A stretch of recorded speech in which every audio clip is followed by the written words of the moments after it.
Shalom saudara-saudara kekasih di dalam Tuhan. Salam sejahtera dimanapun saudara berada. Damai dan sukacita dari Roh Kudus melimpah atas kita semua. Kembali bersama dengan saya di channel Waktu Nih Berdoa. Agar channel ini bisa berkembang, kami mohon untuk subscribe, like, dan share. Tanpa saudara-saudara seiman, channel ini tak berarti apa-apa. Terima kasih. Sebelum kita berdoa, marilah kita mendengarkan renungan firman Tuhan dengan tema Yesus terang dalam kegelapan. Mari sama-sama kita baca Yohanes 12 ayatnya yang ke-29 sampai 36. Orang banyak yang berdiri di situ dan mendengarkannya berkata bahwa itu bunyi guntur. Ada pula yang berkata seorang malaikat telah berbicara dengan dia. Jawab Yesus, suara itu telah terdengar bukan oleh karena aku, melainkan oleh karena kamu. Sekarang berlangsung penghakiman atas dunia ini. Sekarang juga penguasa dunia ini akan dilemparkan keluar. Dan aku, apabila aku ditinggikan dari bumi, aku akan menarik semua orang datang kepadaku. Ini dikatakannya untuk menyatakan bagaimana caranya ia akan mati.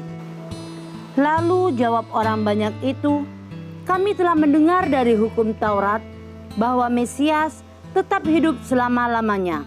Bagaimana mungkin engkau mengatakan bahwa anak manusia harus ditinggikan? Siapakah anak manusia itu?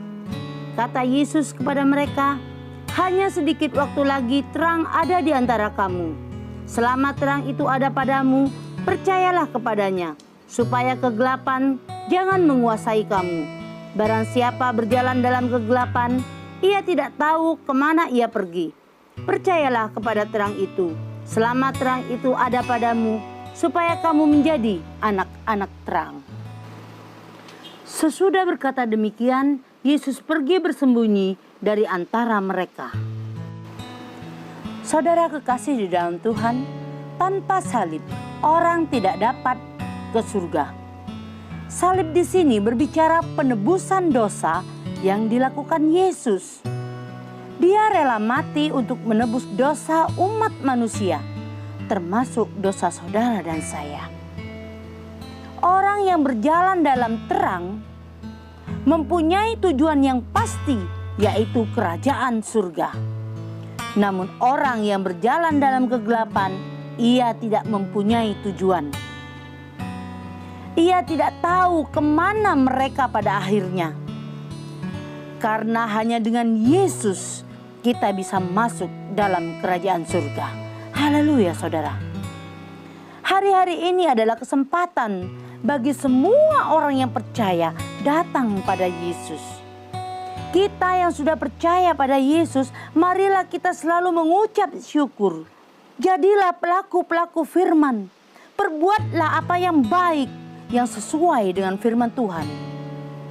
Dan satu hal yang terpenting adalah jadilah terang bagi orang di sekitar kita, agar mereka memperoleh terang juga, yaitu kepastian keselamatan di dalam Yesus. Saya yakin Tuhan pasti menolong kita. Tuhan pasti menyertai kita dan memberkati kita senantiasa dalam kehidupan kita. Puji nama Tuhan saudara. Biarlah renungan kita yang singkat ini pada malam hari ini boleh menjadi berkat buat kita semua. Mari kita berdoa. Bapa kami yang baik, malam hari ini kami naikkan pujian syukur. Engkau sudah menyertai kami dalam aktivitas di sepanjang hari ini. Malam ini ya Tuhan, kalau kami ada sampai saat ini adalah kemurahan-Mu ya Tuhan. Malam hari ini ya Tuhan, kami bersyukur kepadamu karena anugerah-Mu begitu besar dalam hidup kami. Engkau telah menyelamatkan kami ya Tuhan. Kami bersyukur untuk kasih setia-Mu yang telah Engkau limpahkan bagi kami. Kami berterima kasih sebab Engkau adalah terang dalam hidup kami, sehingga hidup kami mempunyai tujuan yang pasti, yaitu kerajaan surga. Mari Tuhan, teguhkan iman kami. Jangan Engkau biarkan kuasa kegelapan merongrong hidup kami. Kami mau belajar untuk menjadi terang seperti-Mu ya Yesus.